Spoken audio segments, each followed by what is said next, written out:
Some friendships are like a second skin. For 25 years, Sarah was mine. We grew up on the same street, shared secrets under the covers with flashlights, navigated the awkwardness of puberty, and even chose the same university.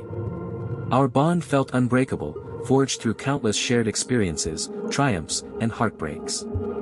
We were more than friends, we were family, chosen. I never once questioned her loyalty, her honesty, or her love for me. Not until the day a single, cold lie exposed a rift so deep, it swallowed everything we ever were. Sarah and I met when we were 5, two scrawny kids with scraped knees and boundless energy. Our houses were 3 apart, and our yards flowed into each other. We spent summers building elaborate forts in the woods behind our homes, whispering our biggest dreams and darkest fears. I remember one specific afternoon, we were maybe 10, sitting in our favorite spot by the creek, planning our lives. We'd be roommates in college, travel the world together, even open a small bookstore or a cafe, something creative, something ours. She'd always been the more adventurous one, pulling me out of my shell, convincing me to try new things. I was the planner, the steady hand. We balanced each other perfectly. Our families knew it too. Her mom called us the inseparable two. There was never a major life event for either of us that the other wasn't deeply involved in. Graduations, first crushes, first heartbreaks, even job interviews, we were each other's first call, our sounding board, our constant.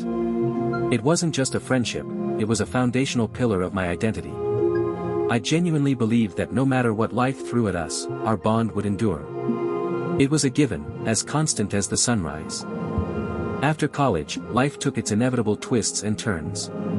Sarah moved to a different city for a few years, pursuing a dream in publishing, while I stayed closer to home, working in marketing. But we kept up, talking on the phone for hours every week, planning our visits, making sure the distance never truly fractured our connection. Then, about 5 years ago, Sarah came back. She was a little disillusioned with the corporate world, felt stifled. I was feeling a similar itch, a desire to create something real, something meaningful. We started brainstorming, just like we used to in our childhood forts. We'd meet at our favorite coffee shop, late into the evening, filling notebooks with ideas.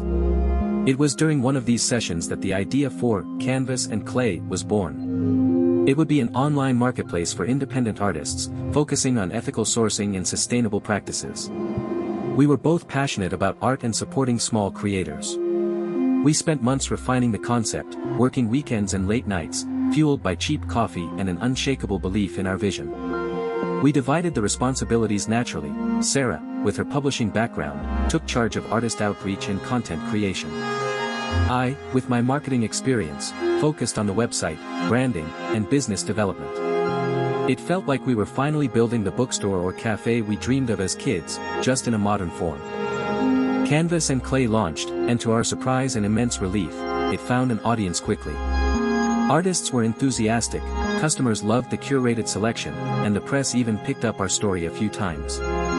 We were working harder than ever, often putting in 70-hour weeks, but the exhilaration of seeing our dream come to life made it all worthwhile. We rented a small office space, hired a part-time assistant, and started talking about expanding. But with success came new pressures. Money was always tight in the early days, and we both drew modest salaries, reinvesting most of the profits back into the company. There were disagreements, of course. Creative differences, strategic debates. I remember one particularly heated argument over a new website feature. I wanted to prioritize user experience, she was pushing for a more visually striking, albeit complex, design. We both felt strongly, but in the end, we always found a compromise, always remembered the shared goal. We had an unwritten rule: never go to bed angry. We'd talk things out, even if it meant a late-night call, ensuring that the personal friendship remained untarnished by the business. This mutual respect, this willingness to listen and adapt, was what I thought made our partnership so strong. We were a team, through and through. About 2 years into Canvas and Clay's journey, we were facing a common startup dilemma. Growth was fantastic, but we needed significant capital to scale. We had exhausted our personal savings and smaller loans. We started pitching to angel investors, a daunting and often demoralizing process. Many no's, a few maybes.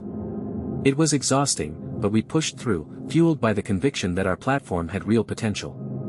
Then, we got a call from a venture capitalist firm, Horizon Ventures. They were interested. Very interested. It felt like a lifeline.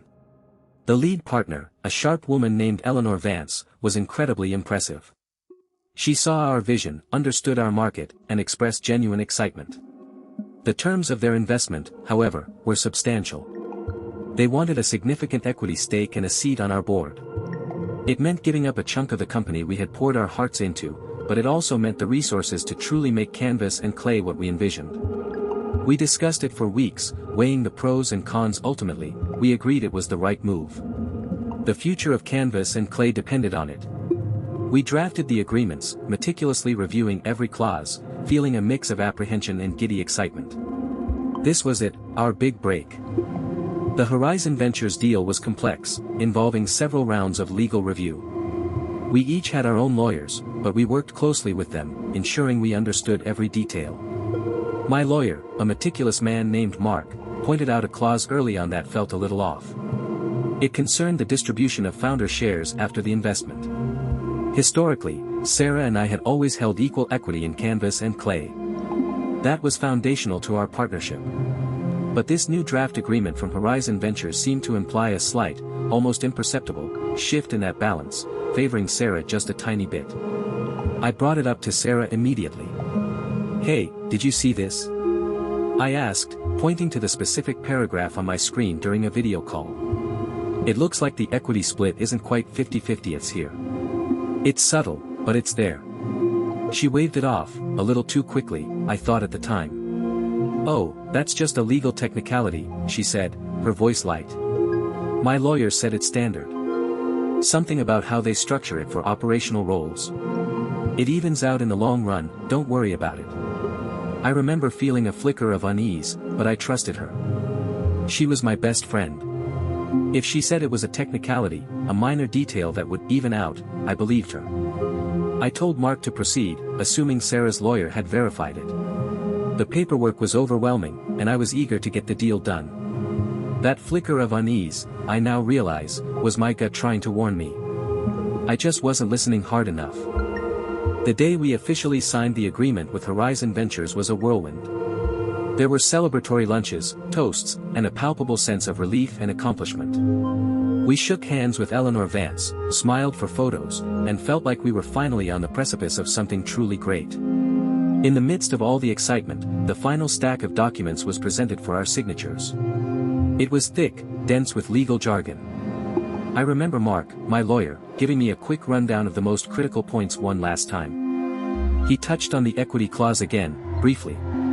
"Just confirming you're comfortable with that slight adjustment we discussed for the founder shares," he said, referencing our earlier conversation. I looked at Sarah, who met my gaze with a reassuring smile. "Yes, it's fine," I told Mark, remembering Sarah's explanation about it being a technicality that would even out. I trusted her completely, implicitly. So, I signed.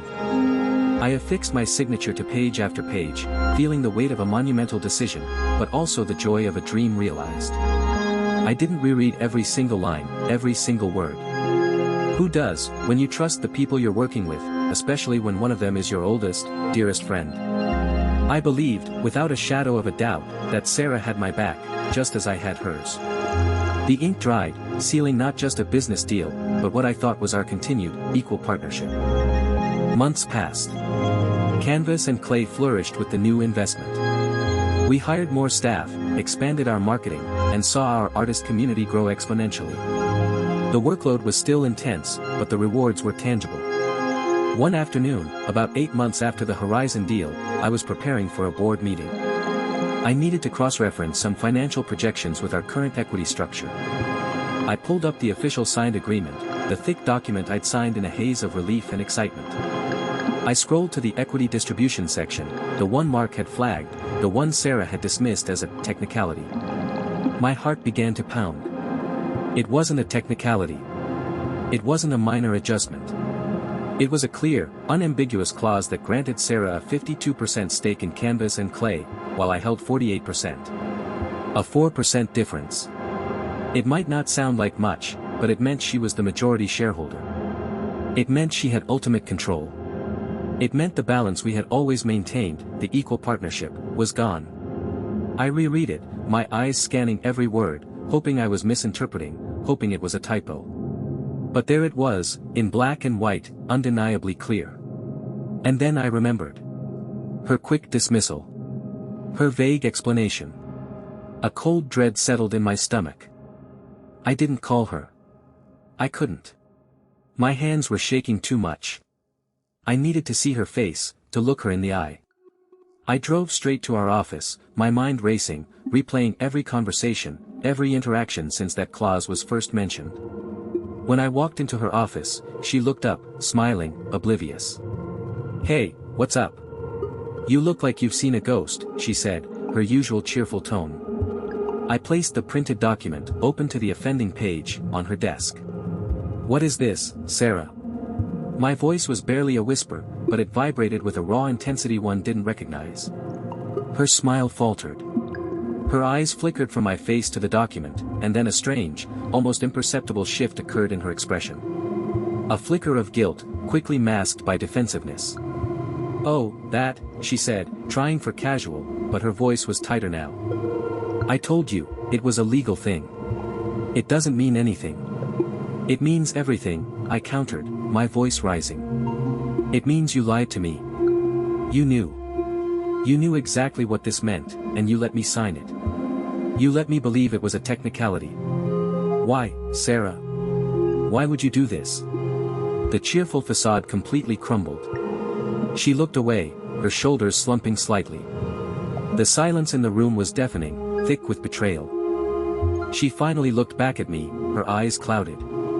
"Look, it wasn't a lie, not exactly," she stammered, scrambling for words. "My lawyer said that because I was more involved in the day-to-day operations at the beginning, especially with the artist onboarding, it made sense for me to have a slightly larger stake. He said it would give us more leverage with Horizon, make us look more stable." My jaw dropped. Leverage? More stable? So you just decided, without telling me, to unilaterally change the fundamental structure of our partnership? Of our friendship? It wasn't unilateral, she insisted, her voice now defensive, almost accusatory. You signed it. I told you it was a legal thing, that it would even out. You minimized it. You dismissed my concerns. You led me to believe it was inconsequential when you knew it changed everything. The full weight of her deception crashed down on me. It wasn't just the 4% equity, it was the deliberate concealment, the casual lie, the calculated manipulation. It felt like a punch to the gut, not from a business partner, but from the sister I never had. The foundation of trust, the bedrock of our 25 years, disintegrated in that moment. There was no going back. The woman standing before me, defending her deceit, was a stranger. The conversation, if you could call it that, ended in a stalemate. I told her I couldn't work with her anymore, not like this. Not with this level of betrayal. The business, our shared dream, suddenly felt tainted, irredeemable. It took months to untangle. Lawyers were involved again, but this time, they were negotiating the dissolution of a partnership, not the formation of one. It was ugly, painful, and financially draining. We ultimately reached an agreement where I was bought out of my share of canvas and clay at a fair valuation. It was a bittersweet outcome. I got a financial settlement, yes, but I lost something far more valuable, my oldest friend, and my belief in unconditional trust. We haven't spoken since that final, tense meeting with our lawyers. I see glimpses of canvas and clay's continued success online sometimes, and a part of me aches for what could have been, for the dream we built together. But mostly, I feel a quiet sadness. The 4% didn't just change our ownership structure, it carved a chasm between us, a canyon of broken trust that can never be bridged. I learned a devastating lesson about the fragility of even the strongest bonds, and how a single, calculated lie can unravel decades of shared history. It was a moment of dishonesty that ended a friendship, yes, but it also ended an era of my life, forcing me to redefine what it means to truly trust someone. Losing Sarah wasn't just losing a friend, it was losing a part of my own story, a piece of who I was. The trust I'd always placed in her, in the idea of our unbreakable bond, shattered irrevocably. It's a wound that still aches sometimes, a reminder of how easily the most cherished connections can be poisoned by deceit. While I've moved on, built new ventures, and forged new relationships, the lesson lingers. Some costs can't be measured in dollars, but in the silence where laughter used to be. If this story resonated with you, if you've ever felt the sting of betrayal, share your thoughts in the comments below. And if you want to hear more raw, honest stories of human connection and its breaking points, make sure to hit that subscribe button.